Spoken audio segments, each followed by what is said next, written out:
তুমি যখন কৃষক, তোমার এই কৃষিকাজ যখন আমার বিধান অনুযায়ী হবে, তুমি যখন এই কৃষিকাজ করতে গিয়ে যখন আল ফেলবে না, আরেকজনের জমির ভিতরে তোমার ধান, তোমার এই বীজ বপন করবে না, আল ফেলে আরেকজনের জমির ভিতরে যদি না যাও, যদি আমার এই বিধান তুমি যদি মেনে চলো, তাহলে ওই কৃষিকাজটাও তোমার জন্য ইবাদত। তুমি যদি ডাক্তার হও, ডাক্তারি করতে গিয়ে তুমি যদি মানুষকে সেবা দাও, মানুষকে আমার সৃষ্টি মনে করে এই সৃষ্টির সেবা যদি করো, আর এর পেছনে যদি আমার সন্তুষ্টি যদি তালাশ করো, ও ডাক্তার, তোমার এই ডাক্তারিটাও ইবাদত হয়ে যাবে। সুবহানাল্লাহ। তুমি যদি ইঞ্জিনিয়ার হও, রাস্তাঘাটের কাজ করতে গিয়ে তুমি যদি জনগণের সম্পদ যদি আত্মসাৎ না করো, তুমি যদি এটাকে আমানত মনে করে সেই আমানতের রক্ষা যদি করো, তাহলে ওই ইঞ্জিনিয়ার হওয়াটাও তোমার জন্য ইবাদত। সুবহানাল্লাহ।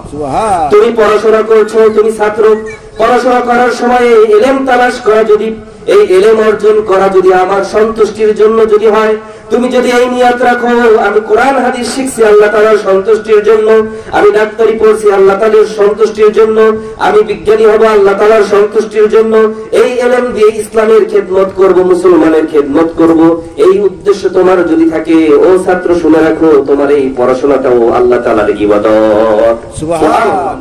অতএব আল্লাহ রাব্বুল আলামিন বলতেছেন, শুধু নামাজ, রোজা, হজ, যাকাত ইবাদত নয়, তোমার জীবনের প্রতিটা মুহূর্ত ইবাদত হতে পারে যদি তুমি আমার বিধান মেনে চলো। তোমার প্রতিটা মুহূর্ত ইবাদত হতে পারে যদি সেখানে রাসূলের সুন্নাহ থাকে। ঠিক কি না বলে? ঠিক। আল্লাহ রাব্বুল আলামিন এভাবে মানুষকে ইবাদতের জন্য সৃষ্টি করেছেন। আমরা জিজ্ঞেস করলাম, ও আল্লাহ তাআলা, এই ইবাদত কতদিন পর্যন্ত চলবে? আল্লাহ রাব্বুল আলামিন বলে দিলেন, ওয়াবুদ রাব্বাকা হাত্তা ইয়াতিয়াকাল ইয়াকিন। আল্লাহ রাব্বুল আলামিন বলতেছেন, এই ইবাদত তোমার শুধুমাত্র যৌবনকালে নয়, শুধুমাত্র কৈশোর তরুণ বেলায় নয়, যখন তুমি পৌর হয়ে যাবে সেই সময়ের জন্য নয়, বৃদ্ধ যখন হবে সেই সময়ের জন্য নয়, বরং যতক্ষণ পর্যন্ত না মালাকুল মাউত তোমার কাছে আসে, মৃত্যুর পরোয়ানা জারি হয়ে যায়, ওই মৃত্যু আসা পর্যন্ত এই ইবাদতের উপরে ইস্তেকামত থাকো। সুবহানাল্লাহ। আলোচনার শুরুতেই মহান রবের দরবারে শুকরিয়া আদায় করতে চাই যে আল্লাহ রাব্বুল আলামিন আমাদেরকে কোরআন এবং হাদিসের এই মহতি জলসায়, জান্নাতের এই বাগানে একত্রিত হওয়ার, আসার এবং বসার তৌফিক এনায়েত করেছেন, সেজন্য সকলে শুকরিয়া আদায় করছি। আলহামদুলিল্লাহ। আলহামদুলিল্লাহ। আপনারা তো খুশি নাকি আজকের এই জলসা করতে পারি? আলহামদুলিল্লাহ। এই জন্য আল্লাহ তাআলার বরত্বের, আল্লাহ তাআলার প্রশংসাটাও তো সেভাবে প্রকাশ করতে হবে, তাই না? আমরা আর একবার একটু জোরে সোরে বলি আলহামদুলিল্লাহ। আলহামদুলিল্লাহ। আমরা লোক হতে পারি অল্প, কিন্তু আমাদের ইমানের জোরটা কম নয়। ঠিক। ঠিক কিনা বলেন? ঠিক। মুসলমান কখনো সংখ্যাধিক্যের জোর, সংখ্যা কখনো গণনা করেনি। হাতে গোনা মুসলমান পুরো পৃথিবী শাসন করেছে। ঠিক কিনা বলেন? ঠিক। অতএব মুসলমান তো এক একটা সিংহের বাচ্চা, সিংহ শাবক, তারা সংখ্যা হতে পারে অল্প। হাজার জন বাতিলের বিরুদ্ধে স্বল্প সংখ্যক মুসলিমীয় ইমানদারি যথেষ্ট। বলেন ঠিক কিনা? অতএব মুসলমান আজ কেমন যেন ঝিমিয়ে গেছে, ঘুম পড়ে গেছে। এই মুসলমান দিয়ে কি হবে বলেন?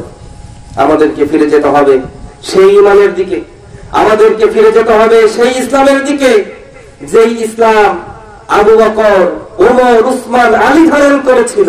কেননা আল্লাহ রাব্বুল আলামিন তাদের মতো মুসলমান হওয়ার জন্য বলেছেন। ঠিক কিনা?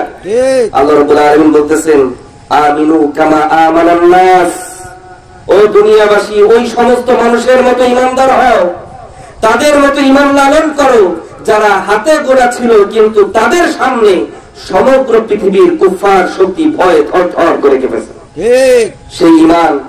সেই ইমান আমাদেরকে লালন করতে হবে প্রিয় ভাইরা।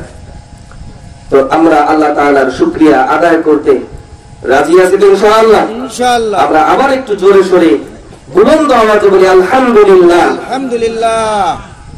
আমি আপনাদের সামনে সূরাতুল মুলক থেকে একটি আয়াত এবং রাসূল করিম সাল্লাল্লাহু আলাইহি সাল্লামের অসংখ্য হাদিস থেকে একটি হাদিস তেলাওয়াত করেছি। এই আয়াত এবং এই হাদিসের আলোকেই আমাদের আলোচনাটা চলবে ইনশাআল্লাহ।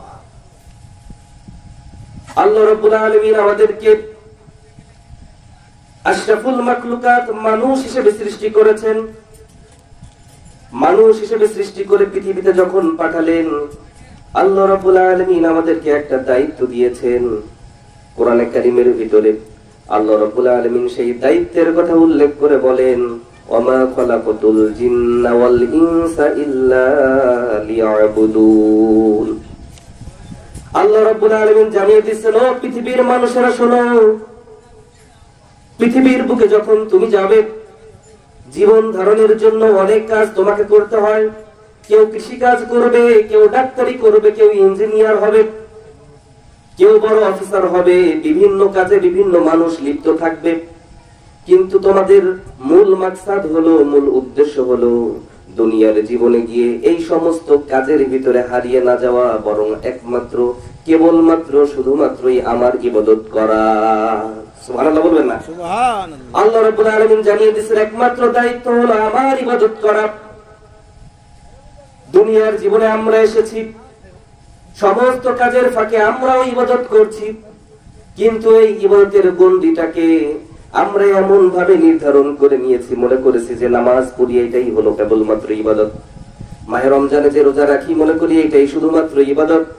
হজের মৌসুমে হজ করি মনে করি শুধুমাত্র এটাই ইবাদত। কিন্তু আল্লাহ রাব্বুল আলামিন তিনি বললেন, তোমার সমগ্র জীবনটাই আমি আল্লাহ রাব্বুল আলামিন দিয়েছি, যে জীবনটা আমার এই ইবাদতের উপরে রাখবে। কিন্তু মানুষ তার জীবনের সারাটা সময় নামাজের ভিতরে থাকে না, রোজার ভিতরে থাকে না, থাকে নাকি? না। তাহলে কিভাবে আল্লাহ রাব্বুল আলামিন বললেন ইবাদতের জন্যই তোমাকে সৃষ্টি করেছি, অথচ আমি দুনিয়ার জীবনে তো কিছু মাত্র সময়, অল্প কিছু সময় ওই তথাকথিত ইবাদতের ভিতরে রয়েছি। তাহলে আল্লাহ রাব্বুল আলামিনের কথার সাথে তো আমার কাজের মিল নাই। আল্লাহ রাব্বুল আলামিন জানিয়ে দিচ্ছেন, ও আমার বান্দা শোনো, তুমি যে ইবাদতের গণ্ডি হিসেবে যেই সামান্য কাজগুলোকে মনে করেছো, শুধুমাত্র তোমার ওই নামাজ, তোমার ওই রোজা কিন্তু ইবাদত নয়। ইবাদত ইবাদত নয়, বরং ইবাদত হলো, ইবাদতের মানে হলো আনুগত্য। তুমি তোমার জীবনের প্রতিটা ক্ষেত্রে আমার আনুগত্য করবে, আমার বিধান অনুযায়ী চলবে। তুমি যখন কৃষক, তোমার এই কৃষিকাজ যখন আমার বিধান অনুযায়ী হবে। তুমি যখন এই কৃষিকাজ করতে গিয়ে যখন আল ফেলবে না, আরেকজনের জমির ভিতরে তোমার ধান, তোমার এই বীজ বপন করবে না, আল ঠেলে আরেকজনের জমির ভিতরে যদি না যাও, যদি আমার এই বিধান তুমি যদি মেনে চলো, তাহলে ওই কৃষিকাজটাও তোমার জন্য ইবাদত। তুমি যদি ডাক্তার হও, ডাক্তারি করতে গিয়ে তুমি যদি মানুষকে সেবা দাও, মানুষকে আমার সৃষ্টি মনে করে এই সৃষ্টির সেবা যদি করো, আর এর পেছনে যদি আমার সন্তুষ্টি যদি তালাশ করো, ও ডাক্তার, তোমার এই ডাক্তারিটাও ইবাদত হয়ে যাবে। সুবহানাল্লাহ। তুমি যদি ইঞ্জিনিয়ার হও, রাস্তাঘাটের কাজ করতে গিয়ে তুমি যদি জনগণের সম্পদ যদি আত্মসাৎ না করো, তুমি যদি এটাকে আমানত মনে করে সেই আমানতের রক্ষা যদি করো, তাহলে ওই ইঞ্জিনিয়ার হওয়াটাও তোমার জন্য ইবাদত। সুবহানাল্লাহ। তুমি পড়াশোনা করছো, তুমি ছাত্র, পড়াশোনা করার সময় এই ইলম তালাশ করা যদি, এই ইলম অর্জন করা যদি আমার সন্তুষ্টির জন্য যদি হয়, তুমি যদি এই নিয়ত রাখো, আমি কোরআন হাদিস শিখছি আল্লাহ তাআলার সন্তুষ্টির জন্য, আমি ডাক্তারি পড়ছি আল্লাহ তাআলার সন্তুষ্টির জন্য, আমি বিজ্ঞানী হব আল্লাহ তাআলার সন্তুষ্টির জন্য, এই ইলম দিয়ে ইসলামের খেদমত করব, মুসলমানের খেদমত করব, এই উদ্দেশ্য তোমার যদি থাকে, ও ছাত্র শুনে রাখো, তোমার এই পড়াশোনাটাও আল্লাহ তাআলার ইবাদত। সুবহানাল্লাহ। অতএব আল্লাহ রাব্বুল আলামিন বলতেছেন, শুধু নামাজ, রোজা, হজ, যাকাত ইবাদত নয়, তোমার জীবনের প্রতিটা মুহূর্ত ইবাদত হতে পারে যদি তুমি আমার বিধান মেনে চলো। তোমার প্রতিটা মুহূর্ত ইবাদত হতে পারে যদি সেখানে রাসূলের সুন্নাহ থাকে। ঠিক কি না বলে? ঠিক। আল্লাহ রাব্বুল আলামিন এভাবে মানুষকে ইবাদতের জন্য সৃষ্টি করেছেন। আমরা জিজ্ঞেস করলাম, ও আল্লাহ তাআলা, এই ইবাদত কতদিন পর্যন্ত চলবে? আল্লাহ রাব্বুল আলামিন বলে দিলেন, ওয়াবুদ রাব্বাকা হাত্তা ইয়াতিয়াকাল ইয়াকিন। আল্লাহ রাব্বুল আলামিন বলতেছেন, এই ইবাদত তোমার শুধুমাত্র যৌবনকালে নয়, শুধুমাত্র কৈশোর তরুণ বেলায় নয়, যখন তুমি পৌঢ় হয়ে যাবে সেই সময়ের জন্য নয়, বৃদ্ধ যখন হবে সেই সময়ের জন্য নয়, বরং যতক্ষণ পর্যন্ত না মালাকুল মাউত তোমার কাছে আসে, মৃত্যুর পরোয়ানা জারি হয়ে যায়, ওই মৃত্যু আসা পর্যন্ত এই ইবাদতের উপরে ইস্তেকামত থাকো। সুবহান। মৃত্যু পর্যন্ত এই ইবাদতের উপরে থাকতে হবে।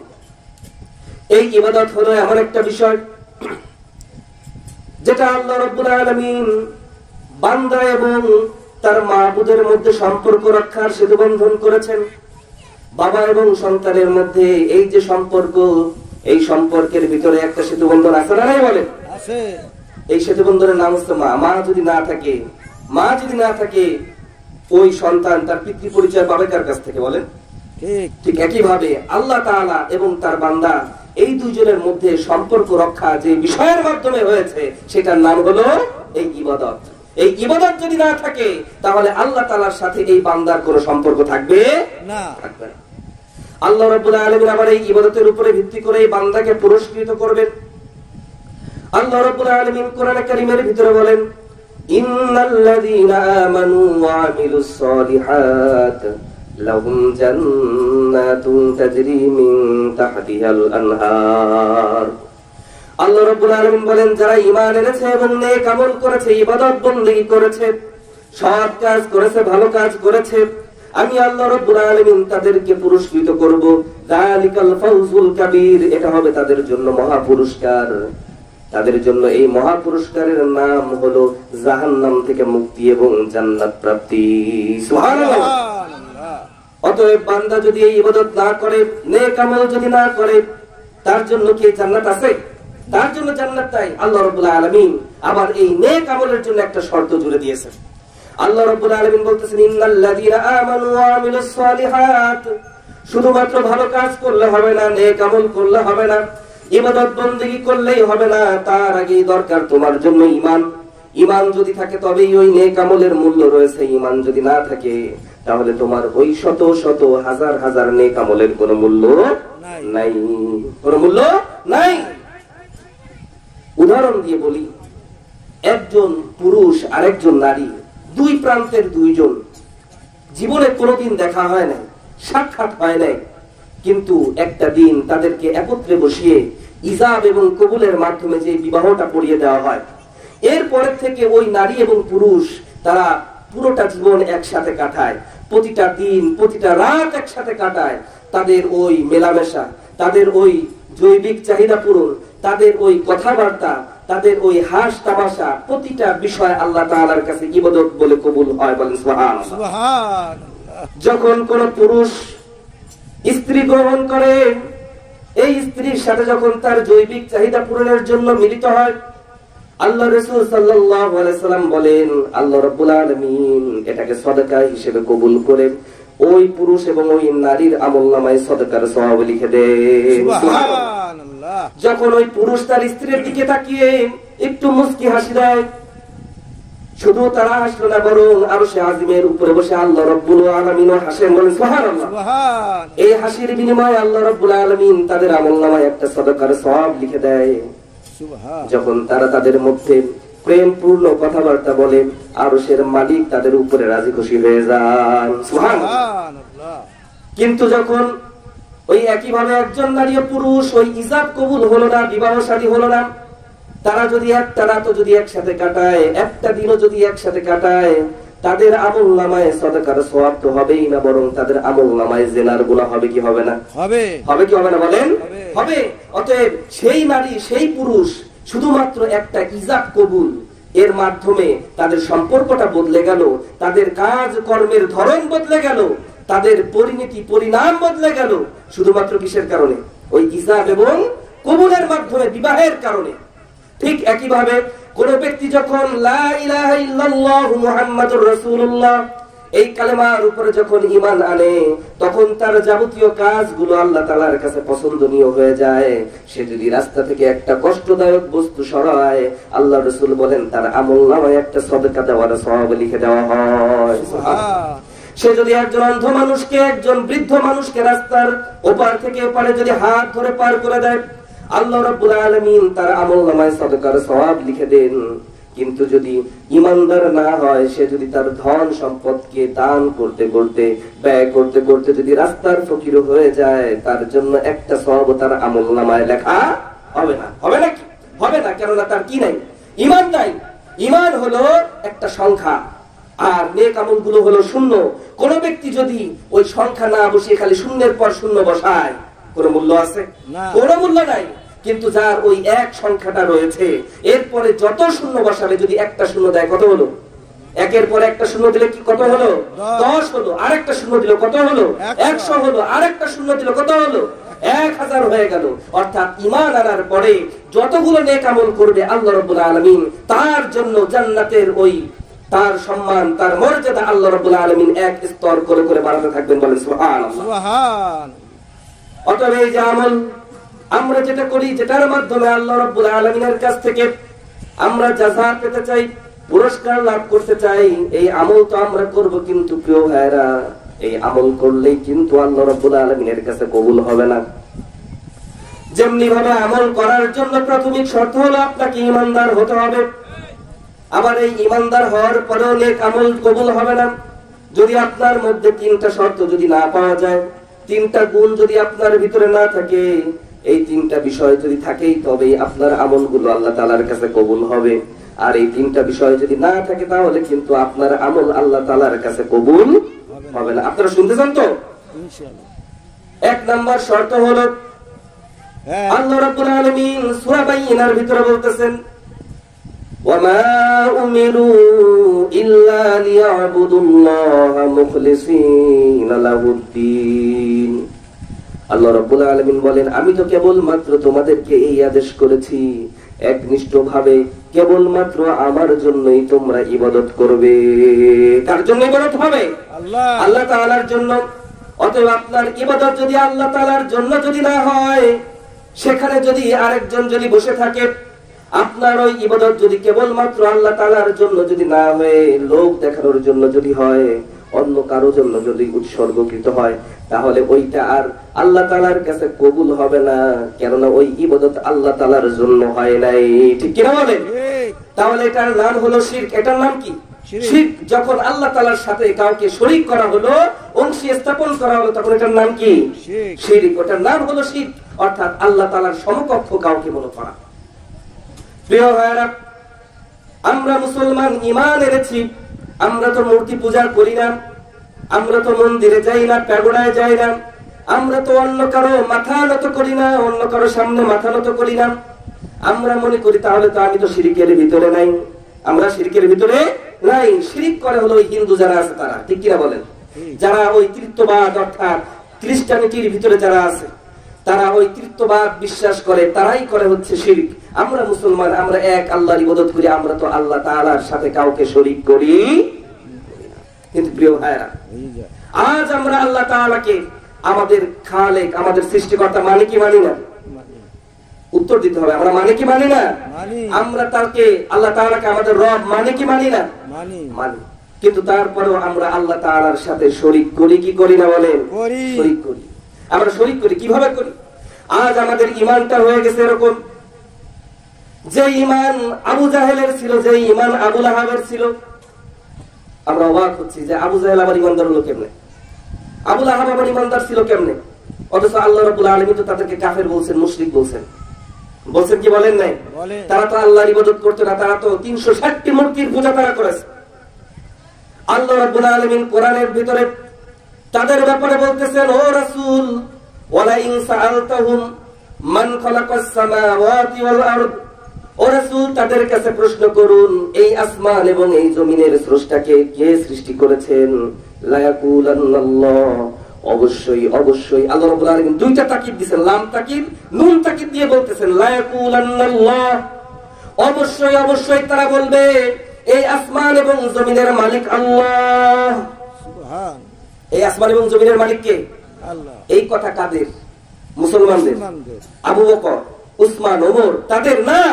আল্লাহ রাব্বুল আলামিন বলছেন ওয়ালা ইন সাআলতাহুম, ওই মক্কার কাট্টা কাফের যারা যারা ইসলামের বিরোধিতা করে, যারা আমার এই কালেমার বিরোধিতা করে, তাদের কাছেই জিজ্ঞেস করুন ইয়া রাসূল, ওয়ালা ইন সাআলতাহুম মান খালাকাস সামাওয়াতি ওয়াল আরদ, আসমান এবং জমিন কে সৃষ্টি করেছে? লা ইয়াকুলান্নাল্লাহ, ওই আবু জাহিলি বলবে আল্লাহ সৃষ্টি করেছেন, ওই আবু লাহাবি বলবে আল্লাহ সৃষ্টি করেছেন, ওই সায়বা, উতবা, ওয়ালিদ ওরাই বলবে যে আল্লাহ তাআলা সৃষ্টি করেছেন। ঠিক।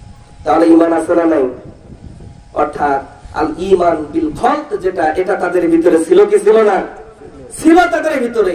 কিন্তু তাদের ভিতরে যেই ঈমান ছিল না সেটা হলো আল্লাহ তাআলার আনুগত্য করা, আল্লাহ তাআলার আনুগত্য করা, আল্লাহ তাআলার বিধান মানার এই ঈমান তাদের ভিতরে ছিল না। তারা আল্লাহ তাআলাকে রব হিসেবে মেনেছে। আমরা সাবুল ফিলের ঘটনা জানি, হস্তি বাহিনীর ঘটনা জানি, আবরাহার ওই ঘটনা আমরা জানি। আব্দুল মুত্তালিব কিন্তু ঈমানদার ছিল না? ছিল নাকি? রাসূলের চাচা ঈমানদার ছিল, কালেমা পড়ছে? পড়ে নাই।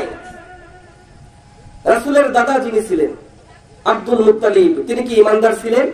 ছিলেন না। অথচ যখন আব্রাহার এই বিশাল বাহিনী কাবাকে যখন ধ্বংস করতে আসলো, আব্দুল মুত্তালিব যখন বুঝতে পারলেন এই বাহিনীর বিরুদ্ধে যুদ্ধ করে যেতে যাবে না, তিনি তার লোকদেরকে বললেন তোমরা পাহাড়ের উপরে চড়ে যাও। আব্দুল মুত্তালিব যে কাবার গিলাফ ধরে বলতেছে, ও কাবার রব, ও কাবার মালিক, তোমার ঘর আক্রান্ত হয়েছে, আব্রাহা তোমার ঘর ভাঙতে এসেছে, তার বিরোধিতা করার সেই ক্ষমতা কিন্তু আমাদের নাই, তাদেরকে বাধা দেব সেই ক্ষমতা আমাদের নাই। ও কাবার মালিক, ও কাবার রব, তোমার ঘর তুমি রক্ষা করো। আব্দুল মুত্তালিব চলে গিয়েছে। আল্লাহ রাব্বুল আলামিন সূরা ফিলের ভিতরে জানিয়ে দিচ্ছেন, ওয়া আরসালা আলাইহিম তায়রান আবাবিল, অবশ্যই আমি ওই কাবার রব আবাবিলের মাধ্যমে, পাখির ঝাঁকের মাধ্যমে আমি আমার ওই ঘরটাকে রক্ষা করেছিলাম। সুবহানাল্লাহ। তাহলে আব্দুল মুত্তালিব সে ওই কাবার মালিকের উপরে বিশ্বাস তার ছিল কি ছিল না বলেন? না হলে কি সে কাবার গিলাফ ধরে আল্লাহ তাআলার কাছে দোয়া করতো? আবু জাহেল যখন বদরের যুদ্ধে গেল, এই আবু জাহেলও কিন্তু ওই কাবার দরজার কাছে দাঁড়িয়ে বলেছিল যে মুহাম্মদ এবং আমাদের মধ্যে যে হক, যে সত্যপন্থী, ও কাবার মালিক, তুমি তাকে বিজয় দান করো। কে বলেছে এই কথা? কে বলেছে এই কথা বলেন? আবু জাহেল বলেছে। অতএব তাদের ভিতরে এই বিশ্বাস ছিল, এই ঈমান ছিল, কিন্তু আল্লাহ তাআলার বিধান মানার সেই ঈমান তাদের ভিতরে ছিল না, যার কারণে তারা লা ইলাহা ইল্লাল্লাহ গ্রহণ করে নাই। তারা আল্লাহ তাআলাকে বিশ্বাস করেছে সৃষ্টিকারী হিসেবে, মালিক হিসেবে, কিন্তু আল্লাহ তাআলা বিধানদাতা এইটাকে তারা মানে নাই। আজ অধিকাংশ মুসলমানের অবস্থা এমন হয়েছে, তারা আল্লাহ তাআলাকে রব হিসেবে গ্রহণ করেছে, মালিক হিসেবে গ্রহণ করেছে, স্রষ্টা হিসেবে গ্রহণ করেছে, কিন্তু আল্লাহ যে বলেছেন আলা লাহুল খালকু ওয়াল আমর, সৃষ্টি যখন আমার, বিধান চলবে আমার, এইটার উপরে আমরা মুসলমান ঈমান আনতে পারি নাই। আজ আমাদের জীবনের কোথাও এই আল্লাহ তাআলার বিধান নাই, কোথাও কোরআন নাই, কোথাও আল্লাহ তাআলার বিধান আমাদের জীবনের ভিতরে নাই, আমাদের পারিবারিক জীবনে নাই, রাষ্ট্রীয় জীবনে নাই, সামাজিক জীবনে নাই, কোথাও নাই। ঠিক কিনা বলেন? তাহলে আমরাও সেই শিরিকের ভিতরে পড়ে গেছে কি যাই নাই বলেন? বলছি না? এই শিরিক থেকে বের হয়ে আসতে হবে প্রিয় ভাইরা। কেননা যে ব্যক্তি শিরিক করে, আল্লাহ রাব্বুল আলামিন তার ব্যাপারে ঘোষণা করেছেন, মান ইউশরিক বিল্লাহি ফাকাদ হারামাল্লাহু আলাইহিল জান্নাহ, যে ব্যক্তি শিরিক করবে, শিরকের বেড়াজালে যে ব্যক্তি আটকে পড়বে, যার জীবনের ভিতরে শিরিক স্থান করে নেবে, ওই ব্যক্তির জন্য আমি আল্লাহ রাব্বুল আলামিন জান্নাতটাকে হারাম করে দিয়েছি। বলেন না নাউযুবিল্লাহ। আল্লাহ রাব্বুল আলামিন আবার বলতেছেন, ওমাওয়াহুন নার, আর তার জায়গা হবে ওই চিরশাস্তির স্থান জাহান্নাম, ওইখানেই কিন্তু তাকে জ্বলতে হবে। আবার আল্লাহ রাব্বুল আলামিন বলতেছেন, ওমা লিযালিমিনা মিন আনসার, আর যারা শিরকের মাধ্যমে নিজের উপরে জুলুম করেছে, তারা কোনো সহজ সাহায্যকারী, কারো সহযোগিতা তারা লাভ করতে পারবে না। তার মানে বোঝা গেল আল্লাহ রাসূলের সুপারিশ তাদের নসিবে হবে না, আল্লাহ তাআলার রহমত প্রাপ্ত তারা হবে না। আল্লাহ রাব্বুল আলামিন কিয়ামতের দিন তাদের দিকে রহমতের দৃষ্টিতে তাকাবেন না। বলেন না নাউযুবিল্লাহ। অতএব এই শিরক থেকে বের হয়ে আসতে হবে কি হবে না? এই শিরক থেকে বের হয়ে আসতে হবে। তাহলে আমাদের যাবতীয় ইবাদত বندگی হবে কার জন্য? আল্লাহ তাআলার জন্য। আজ আমরা আমাদের জীবনে আল্লাহ রাব্বুল আলামিনের ইবাদত বندگی করি, কিন্তু সেই ইবাদত বندگی আল্লাহ তাআলার জন্য হয় না। আমাদের নামাজ, আমাদের রোজা, এগুলো হওয়ার কথা ছিল আল্লাহ তাআলার জন্য, কিন্তু আমাদের অবস্থা হয়ে গেছে এমন যে এগুলো মানুষকে দেখানোর জন্যই করছি, মানুষ আমাকে ঈমানদার বলবে এই কারণে। আল্লাহ রাব্বুল আলামিন বান্দাকে শিখাচ্ছেন, ও আমার বান্দা বলো, কুল ইন্না সালাতি ওয়া নুসুকি ওয়া মাহইয়ায়া ওয়া মামাতি লিল্লাহি রাব্বিল আলামিন, তুমি বলো আমার নামাজ, আমার রোজা, আমার কুরবানি, আমার যাবতীয় যা কিছু সমস্ত ইবাদত বندگی একমাত্র ওই আল্লাহ তাআলার জন্য। ঠিক কিনা বলেন? কার জন্য হবে? আল্লাহ তাআলার জন্য। অথচ আজ আমাদের অবস্থা হয়ে গেছে এমন, এক ব্যক্তি তিনি হজ করতে গিয়েছেন, মোড়ের দোকান থেকে বাকি খান। মোড়ের দোকান থেকে কি খায়? বাকি। আমরা খাই না? মোড়ের দোকান থেকে বাকি খাই, যে মাস হয়ে গেলে যখন বেতন পাবো তখন টাকা দিয়ে পরিশোধ করে দেব। তো এক ব্যক্তি তিনি হজ করতে গেছেন, তিনি আবার ওই মোড়ের দোকান থেকে বাকি খান, তার 4-5 মাস হয়ে গেছে ওই দোকানের টাকা তিনি দেন না, কিন্তু এই অবস্থায় কি করতে গেছেন? হজ করতে গেছেন। হজ করতে যাওয়ার পরে হজ থেকে ফিরে এসেছেন, বাড়িতে আসার পরে পরের দিন সকালবেলায় ফজরের নামাজ পড়ে দোকানি যখন দোকান খুলেছে, ওই দোকানে তিনি চলে গেছেন। দোকানদার বেটা তো খুব খুশি যে যাক, হজ করে আসার পরে এই লোকের মনে হয় চিন্তা ভাবনা ভালো হয়ে গেছে, শুধরে গেছেন, আমার এই যে 4-5 মাসের টাকা যেটা বাকি পড়ছে এইটা আজকে কি হবে, পরিশোধ করে দিবে, আমার চালানটা উঠবে। ওই ব্যক্তি যে বলতেছে, ওই আমার যে বাকির খাতা আছে সেই বাকির খাতাটা দাও দেখি। দোকানদার তো মহা খুশি, বাকির খাতার একটা কলম এগিয়ে দিল, যেই পৃষ্ঠার যেই পেজে তার নাম লেখা ছিল, যেখানে তার বাকির হিসাব ছিল, সেইটা বের করে দিল যে এই নাম। ওই ব্যক্তি করেছে কি, কলম নিয়ে তার নামের আগে আলহাজ শব্দটা যোগ করে দিয়েছে। কি করছে? আলহাজ শব্দটা যোগ করছে। অর্থাৎ এতদিন নাম ছিল মনে করেন আব্দুর রশিদ, এখন ওই আব্দুর রশিদ নামের আগে যতটুকু ফাঁকা আছে সেখানে কি করছে, আলহাজ শব্দটা লেগে দিছে। দেওয়ার পরে খাতাটা ফেরত দিয়ে বলতেছে যে খবরদার, আমি কিন্তু হজ করে এসেছি, এরপর থেকে যখন আমার নাম লিখবি, নামের আগে অবশ্যই কি লিখবি, আলহাজ। এই হচ্ছে আমাদের ইবাদত। কার জন্য হচ্ছে? আল্লাহ তাআলার জন্য হচ্ছে। আজ তো এমন অবস্থা হয়েছে, মাহফিলের ব্যানারে সভাপতির নামের জায়গায় আলহাজ শব্দ লেখা হয় নাই, বিধায় সভাপতি রাগ করে চলে গেছে, মাহফিল বন্ধ। কেন বন্ধ? যে আমার নামের আগে কি লাগায় নাই, আলহাজ লাগায় নাই। আমার অনেক সময় এমন হচ্ছে যে আমার নামটা কেন নিচে দেওয়া হয়েছে, তার নামটা কেন উপরে দেওয়া হয়েছে। এই জন্য এই প্রোগ্রামটাকে বানচাল করা হচ্ছে, বন্ধ করে দেওয়া হচ্ছে, ঠিক কিনা বলেন? তো আমাদের ইবাদত বন্দেগী আজ আল্লাহ তাআলার জন্য হয় না, কাদের জন্য হয়? মানুষের জন্য, মানুষকে দেখানোর জন্য। অথচ আল্লাহ রাসূল সাল্লাল্লাহু আলাইহি ওয়াসাল্লাম, মুসলিম শরীফের হাদিস, আল্লাহ রাসূল সাল্লাল্লাহু আলাইহি ওয়াসাল্লাম বলতেছেন, তিনজন ব্যক্তিকে দিয়ে আল্লাহ রাব্বুল আলামিন তার জাহান্নামটাকে উদ্বোধন করবেন।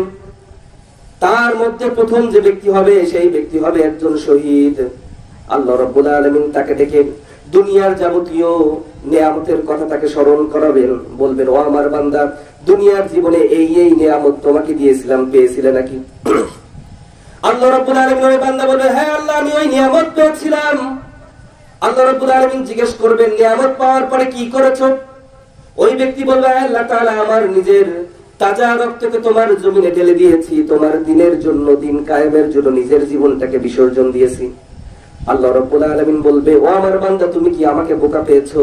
ইন্নাহু আলিমুম বিযাতিস সুদূর, আমি তোমার মনের খবর জানি কি জানি না? জানি। আল্লাহ তাআলা বলবেন, আমি কি তোমার মনের খবর জানি কি জানি না? আল্লাহ তাআলা জানেন কি জানেন না? জানেন। আল্লাহ রাব্বুল আলামিন বলেন, আমি তোমার মনের খবর জানি। তুমি বলতেছো আমার সন্তুষ্টির জন্য, আমার দিনের জন্য জীবন দিয়েছিলে। না না, তুমি তো মিথ্যাবাদী। তুমি জীবনটাকে দিয়েছিলে এই কারণে যে তুমি যদি মারা যাও তাহলে তোমার পরিবারকে সম্মাননা দেওয়া হবে। আজ আমাদের পরিবারকে যারা মুক্তিযোদ্ধা ছিল তাদেরকে ভাতা দেওয়া হয় কি হয় না? বিভিন্ন সুযোগ সুবিধা তারা পায় কি পায় না? বিভিন্ন কোটায় তারা চাকরিতে অগ্রগামী হয় কি হয় না বলে?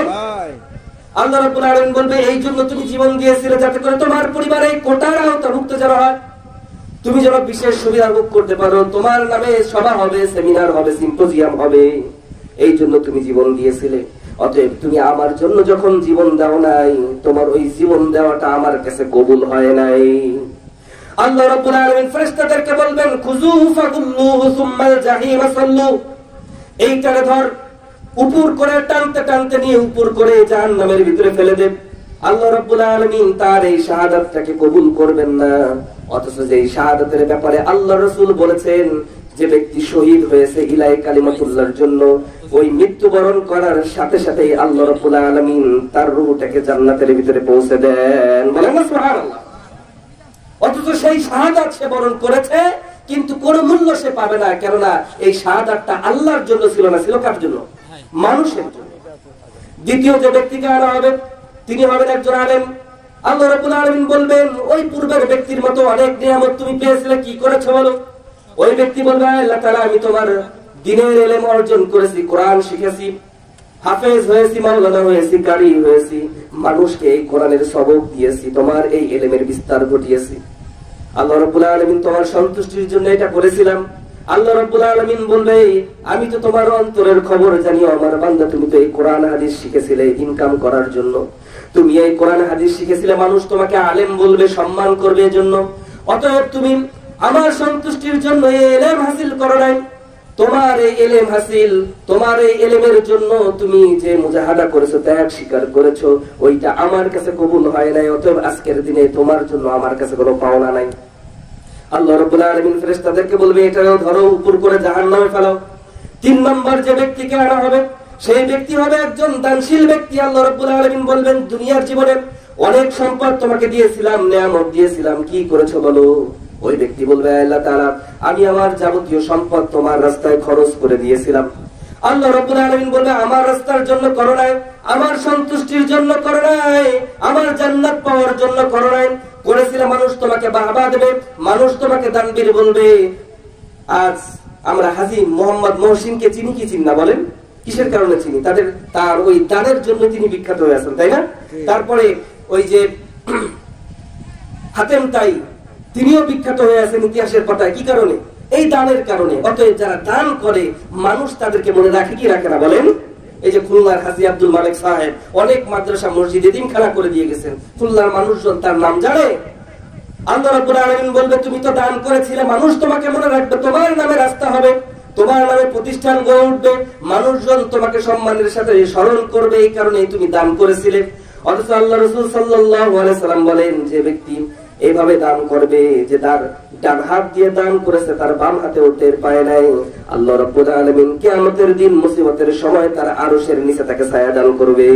সুবহানাল্লাহ। অথচ তুমি মানুষকে জানিয়ে জানিয়ে দান করেছিলে। আজ আমাদের সমাজে তো এমন ভাবে যাকাত দেওয়া হয় মাইকিং করে, তাওয়ার মাইকিং করে কি দেওয়া হয়? যাকাতের শাড়ি, যাকাতের লুঙ্গি। এই রমজানেও এই যাকাত নিতে গিয়ে দেখলাম নেত্রকোনা কোথায় যে ওই ভিড়ের ভিতরে ঠেলাঠেলি করতে গিয়ে পদদলিত হয়ে 4 থেকে 5 জন মানুষ জায়গায় ডেড হয়ে গেছে, মারা গেছে। এই হচ্ছে আমাদের যাকাত, এই হচ্ছে আমাদের দান। আল্লাহ রাব্বুল আলামিন বলতেছেন তুমি মানুষকে জানানোর জন্য দিয়েছিলে, অতএব তোমার ওই দান কবুল হয় নাই। আল্লাহ রাব্বুল আলামিন ঠিক একই ভাবে পূর্বের 2 জন ব্যক্তিকে যেমনি ভাবে জাহান্নামে ফেলার নির্দেশ দিয়েছিলেন, তৃতীয় এই ব্যক্তির ব্যাপারেও বলবেন এইটাকেও ধরো ওই জাহান্নামের মধ্যে ফেলে দাও। অতএব এই হাদিস থেকে আমাদের জন্য শিক্ষা হলো আমল যা কিছু করব কার জন্য করব বলেন?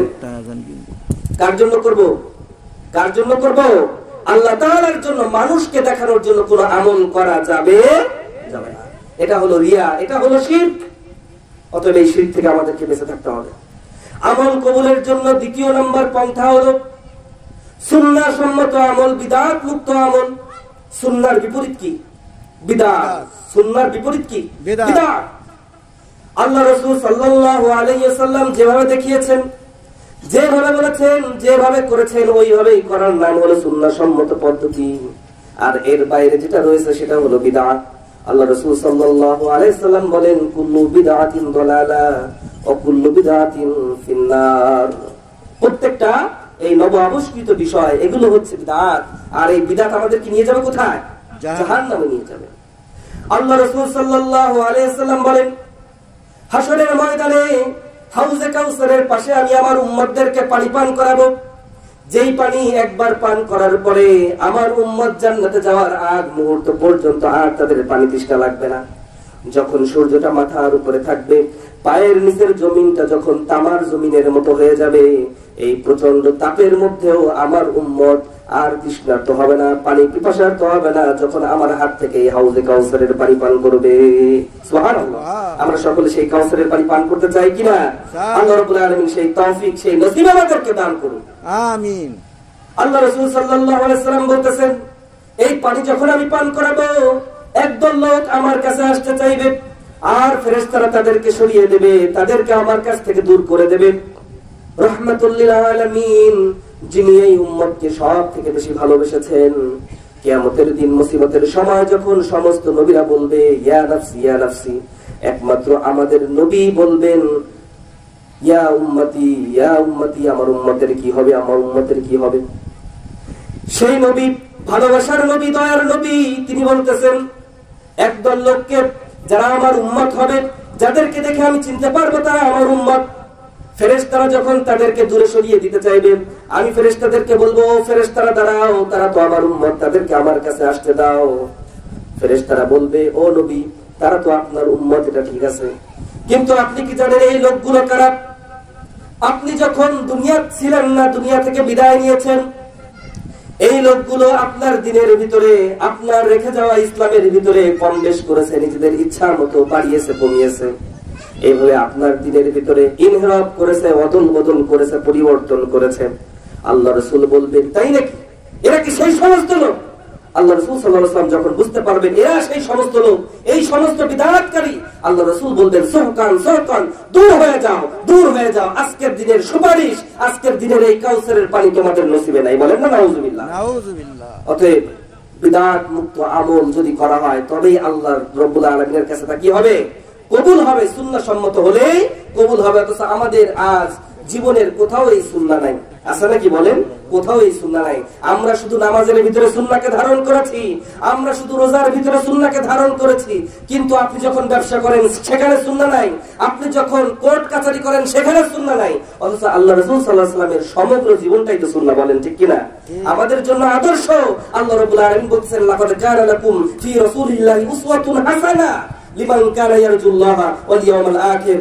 অর্থাৎ যারা আল্লাহ তাআলার ভালোবাসা পেতে চায়, আখিরাতের দিবসের মুক্তি যারা পেতে চায়, তাদের জন্যই তো একমাত্র তাদের রাসূলের জীবনের ভিতরে উত্তম আদর্শ রয়েছে। বলেন ঠিক কিনা? অতএব আপনি ব্যবসা করবেন কার সুন্নাহ মেনে? আল্লাহ রাসূলের সুন্নাহ মেনে। আপনি জীবনের যাবতীয় কাজ করবেন কার সুন্নাহ মেনে? আল্লাহ রাসূলের সাল্লাল্লাহু আলাইহি সাল্লামের সুন্নাহ মেনে আমাদেরকে চলতে হবে।